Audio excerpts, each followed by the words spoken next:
नमस्कार मंडळी, तुमच्या सर्वांचं खूप खूप स्वागत करते आहे आणखी एका नवीन व्हिडिओमध्ये।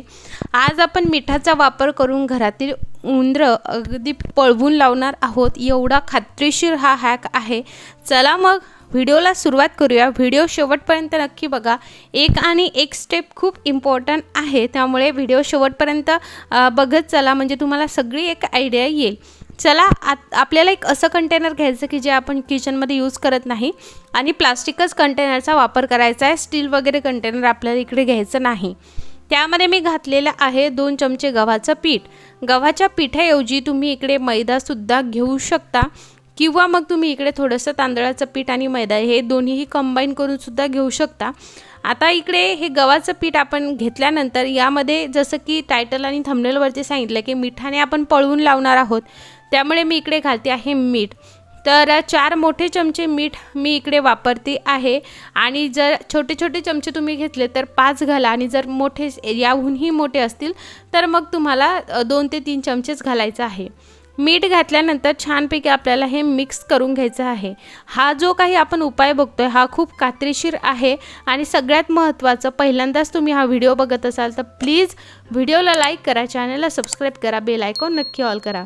तिसरा सगळ्यात मेन इन्ग्रेडियंट आपल्याला लागणार आहे तो म्हणजे तुरटी। सगळेच इन्ग्रेडियंट खरं तर खूप मेन आहेत आणि इकडे तुरटी जे की त्याला फिटकरी म्हटलं जातं ही घ्यायची आहे आणि याची आपल्याला एक पूड करायची आहे।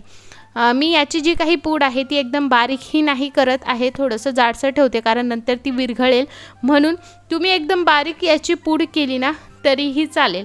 फक्त आपल्याला इकडे फिटकरी घालायची आहे। मी आय बॉलिंग करून घेतलं आहे, अगदी थोडीशीच फिटकरी इकडे वापरलेली आहे। आता आपण गहू म्हणजेच गव्हाचं पीठ घेतलेलं आहे, मीठ घेतलेलं आहे आणि फिटकरी हे तिन्हीही छानपैकी आपल्याला मिक्स करून घ्यायचं आहे।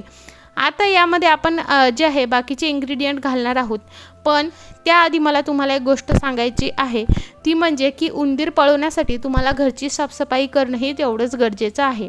यामध्ये मी घातलेला आहे निरमा। जो निरमा तुम्ही वापरत असणार पण तो आपल्याला घालायचा आहे अर्धा चमचा। साफसफाई म्हणजे काय की आपण घरामध्ये कचरा वगैरे ठेवायचा नाही, कचरा वगैरे नेहमी साफ ठेवायचा, कारण त्यांना जर आपल्या घरामध्ये खायला मिळालं तरी कितीही काही केलं तरी पळवून जाणार नाही, त्यामुळे साफसफाई करायची आहे। आणि सगळ्यात महत्त्वाचं, सकाळी तर उंदीर कुठे आहे ते आपल्याला कळत नाही, पण रात्री मात्र कळतो, तर त्यामुळे तो कुठे असतो, कुठे तो जे आहे कुरतडत असेल तर आवाज येतो, तर तिथे आपल्याला हे ठेवायचं आहे। त्यानंतर आपण इकडे सोडा घालून घेतलेला आहे, सोडा 1 चमचा मी वापरलेला आहे। सोडा वगैरे सगळे इन्ग्रेडियंट झाल्यानंतर आता आपल्याला जे आहे अशा पद्धतीची कॅरी बॅग घ्यायची आहे। कोणतीही कॅरी बॅग घेऊ शकता प्लास्टिकची। आता इथे मात्र तुम्हाला कागद वापरायचा नाही आहे, आपण कॅरी बॅगच घेतोय। आता यामध्ये कागद का वापरायचा नाही आहे तर ते तुम्हाला मी समोर सांगणारच आहे, पण जर तुम्ही नवीन असाल तर प्लीज चॅनलला सबस्क्राईब करा आणि बेल आयकॉन नक्की ऑल करा। तर आपल्याला काय करायचं आहे, याच्या एक शीट तयार करायची आहे। तुम्ही या प्लास्टिक पिशवीच्या ऐवजी बटर पेपरचा वापर करू शकता किंवा त्याऐवजी जे आहे ॲल्युमिनियम फॉईल जी असते तिचा वापर तुम्ही केला तरीही चालेल, फक्त तुम्हाला कागदाचा वापर करायचा नाही आहे किंवा टिश्यू पेपरचा वापर करायचा नाही आहे। आपण उंदराला मारण्यासाठी त्याचबरोबर झुरळांना मारण्यासाठी भरपूर हॅक्स बघितले आहे। आपल्या चॅनलवरती सगळे व्हिडिओ अवेलेबल आहे, तुम्ही नक्की जाऊन बघा। आणि हा जो काही आपण हॅक बनवतोय हा उंदरांसाठीच जे आहे नाही तर झुरळांसाठी सुद्धा आहे, म्हणजे एका तीरमध्ये तुमचे 2 बाण लागणार आहे। तर झुरळांस जर घरात झाले असतील तर ते सुद्धा याने मरणार आहेत आणि उंदराला तर एकदम रामबाण उपाय आहे। तर अशा पद्धतीने मी चौकोनी आकाराचे त्याच्या अशा छोटे छोटे शीट करून घेतलेले आहेत। आता आपण ह्या ज्या काही प्लास्टिकच्या शीट करून घेतल्यात ह्या ठेवूयात बाजूला। आता राहिलेल्या आपण काही त्यामध्ये इन्ग्रेडियंट घालून घेऊयात। आता आपल्याला इकडे वापरायचं आहे हार्पिक। हार्पिक मी इकडे साधारणतः 2 ते 3 चमचे घालते आहे। पहिले मी थोडंसं हार्पिक घातलं आहे, पण आता इकडे हार्पिक घालताना मात्र जो मी स्टीलचा चमचा वापरते होते त्या स्टीलच्या चमच्याचा वापर इकडे करायचा नाही, कारण हार्पिक जर स्टीलवरती पडलं तर त्यावरती काळे डाग होतात। त्यामुळे मग मी इकडे एक जे आहे एक लाकडी काडी घेतलेली आहे आणि तिने मिक्स करते आहे। आधीच भरपूर हार्पिक घालायचं नाही आहे, थोडं थोडं आपल्याला घालायचं आहे। आणि जसंही आपण बाकी इन्ग्रेडियंट घातले, हार्पिक घातले, सगळं मिक्स झाल्यानंतर ते जे काही मिश्रण बनतं ते असं हलकं व्हायला लागतं आणि त्यामध्ये हलकापणा जो आहे तो जाणवायला लागतो, कारण आपण त्यामध्ये बेकिंग सोडा घातला आहे. आता हार्पिकमध्येही केमिकल्स असतात, तर हार्पिक यूज करताना तुम्ही हातामध्ये ग्लोव्ज घालू शकता. आपला हात नका लावू देऊ, कारण त्याने खाज वगैरे येऊ शकते. आता आपण सगळं काही मिक्स केलं आहे. मी साधारणतः 2 ते 3 चमचे हार्पिक घातलेलं आहे. आता आपल्याला यामध्ये घालायचं आहे पाणी. आता जेव्हा आपण यामध्ये पाणी घालतो तर पाणी हे जास्त घालायचं नाही आहे. आपली फक्त एक अशी छोटीशी जी आहे म्हणजे पेस्ट बनली पाहिजे. जास्तही आपलं एकदम रनी टेक्स्चर त्याला आलं नाही पाहिजे. बघा मी थोडंच पाणी घातलं आहे आणि जसं आपण पाणी यामध्ये घालतो हे सगळं मिश्रण अगदी फुलायला लागतं आणि त्याच्यामध्ये जे आहे हलकेपणा भरपूर जाणवायला लागतो. बघा मी थोडंच पाणी घातलं आणि हे छानपैकी आता फुलायला लागलेलं आहे आणि आपल्याला अशाच कन्सिस्टन्सीचं खरं तर बॅटर बनवायचं आहे. जर तुम्हाला याचे लाडू बनवायचे असतील तर मग तुम्ही अगदी थोडं पाणी घेऊन किंवा पाणीही घालायची गरज नाही, कारण हार्पिकनेच त्याचे, पण मग ते बनवताना हातामध्ये मात्र तुम्हाला ग्लोव्ज घालायचे आहेत. हार्पिक टाकल्यामुळे त्याला लाडूची कन्सिस्टन्सी छान येते. त्यानंतर आपल्याला यामध्ये ज्या काही प्लास्टिकच्या आपण शीट्स बनवलेल्या आहेत त्यावरती हे घालून घ्यायचं आहे.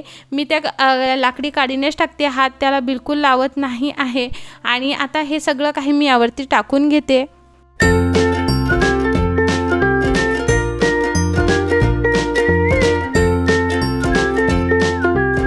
आता जेव्हाही तुम्ही हा यूज करत आहात किंवा हे बनवत आहात तेव्हा एका गोष्टीची तुम्हाला खात्री बाळगायची आहे की तुमच्या घरामध्ये लहान मुलं असतील तर त्यांना हे मात्र दिसता कामा नये. आणि दुसरी गोष्ट, त्यांच्यासमोर हे बनवू नका, कारण त्यांचं लक्ष असतं. त्यामुळे या गोष्टींची जे आहे तुम्हाला खात्री करायची आहे आणि अशा ठिकाणी ठेवा की ते फक्त तुम्हाला माहीत असेल. मुलांच्या समोरसुद्धा ठेवू नका, कारण ते जिथे नाही जायचं तिथे नक्कीच जातात. तर आपले पूर्ण हे जे काही बनलेलं आहे, आपण एक मस्त उंदरासाठी एक रामबाण उपाय बनवला आहे, तो रेडी झालेला आहे. आता हा कुठे कसा ठेवायचा आहे ते बघूयात, पण त्याआधी तुम्हाला साफसफाई करणं गरजेची आहे. तर उंदीर हा गॅस वट्यावरती गॅसच्या खाली सुद्धा फिरत असतो, तर तिथे आवर्जून तुम्हाला हे ठेवायचं आहे. त्याचबरोबर घरामध्ये सगळ्या कानाकोपऱ्यांमध्ये ठेवायचं आहे. त्यानंतर आपलं फ्रीज जे असतं, फ्रीजच्या खाली या स्टँडवरती सुद्धा तुम्ही ठेवू शकता. खूप वेळा असं होतं की उंदरं जे आहे वायरसुद्धा कुरतडतात, तर खूप मोठं नुकसान करतात. त्यामुळे ते घरातून जाणं खूप गरजेचं असतं. त्यामुळे कानाकोपऱ्यात तुम्हाला हे ठेवायचं आहे आणि जिथे जिथे सज्ज असतात आपल्या घराला तिथे तिथे ठेवायचं. आणि जिथे जिथे तुम्हाला रात्री आवाज येतोय तिथे तिथे तुम्हाला हे ठेवायचं आहे. त्याचबरोबर ते खिडकीतून किंवा दरवाजातूनच येतात, तर मग जर वरती खिडकीचं हे असेल तर तिथे ठेवायचं आहे. आणि अशा कानाकोपऱ्यांमध्ये तुम्हाला सगळ्या ठिकाणी हे ठेवायचं आहे. पण हे सगळं करत असताना एक गोष्टीची तुम्हाला काळजी घ्यायची आहे, ती म्हणजे हीच, जर तो एकाच ठिकाणी खूप वेळ असेल तर आधी चेक करा की त्याने काही नासधूस केली आहे की नाही, कारण उंदीर म्हटल्यावर नासधूस हा आलाच. आणि शक्यतोवर सकाळी जर तो किचनमध्ये असेल तर किचन आधी साफ करा आणि मगच जे आहे तुम्ही तुमचा स्वयंपाक करायला लागा, कारण रात्री उंदीर कुठं फिरतात आपल्याला खरंच काही माहिती नसतं. सो आय होप तुम्हाला हा व्हिडिओ खूप आवडला असणार. व्हिडिओ आवडल्यास लाईक करा, शेअर करा, कमेंट करा, मित्रपरिवारासोबत नक्की शेअर करा. व्हिडिओ बघितल्याबद्दल खूप खूप आभार.